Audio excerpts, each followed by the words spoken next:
54 წელი გავიდა მას შემდეგ, რაც რუსთაველის თეატრის სცენაზე მისი დებიუტი შედგა. წარმატება დიდი შრომის ფასად მოვიდა. ამ ხნის განმავლობაში მრავალი სხვადასხვა ხასიათის როლი წარმატებულად ითამაშა. დღეს უკვე 77 წლის არის.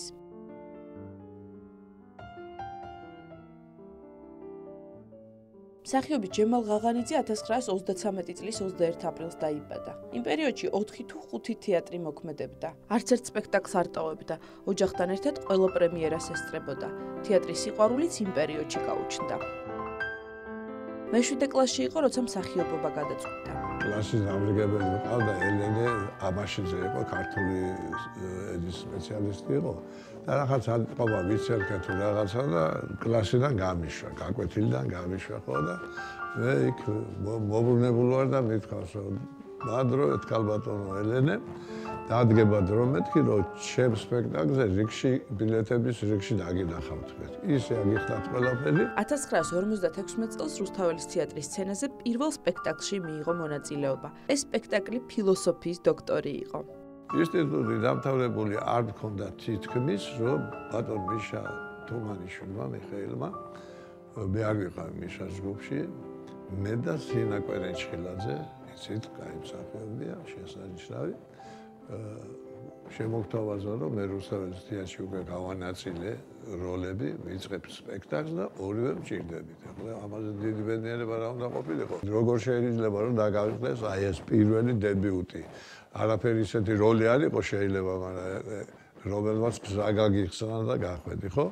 მერე წამოვიდა სპექტაკლები ძალიან ბევრი სპექტაკლი, მაგრამ გამორჩეულად მეტეხის დილში არ იყო ესეთი სპექტაკლი ბანფორიასი და ბატონ გიგას დადგმული.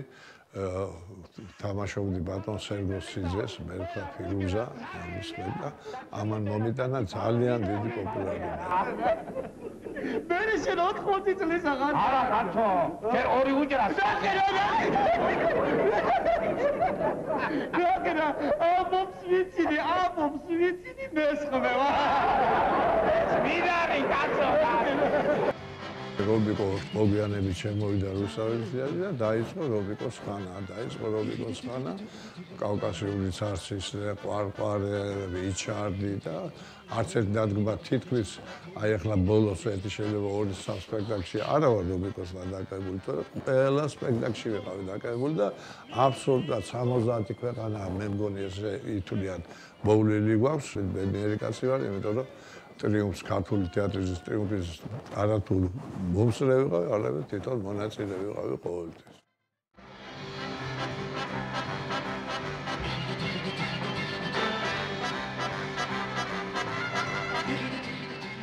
კინო 1000 საშუალება არსებობს. დაბალი შეუძლია მაღლად გამოაჩინოს, მაღალი პირიქით დაბალად, მეტყველება არ უარგა ტექნიკა ისეთი რომ სხვას გაახმოვანებინა.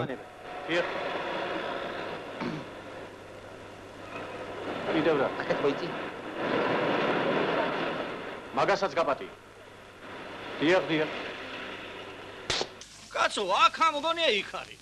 იქ ამგონია აქ არის. ამ ქვეყანას მე მაინც ვერ გავასწორებ და ძილი რაღაც უნდა დავიკლო. კინო თუ თეატრი გამოდის?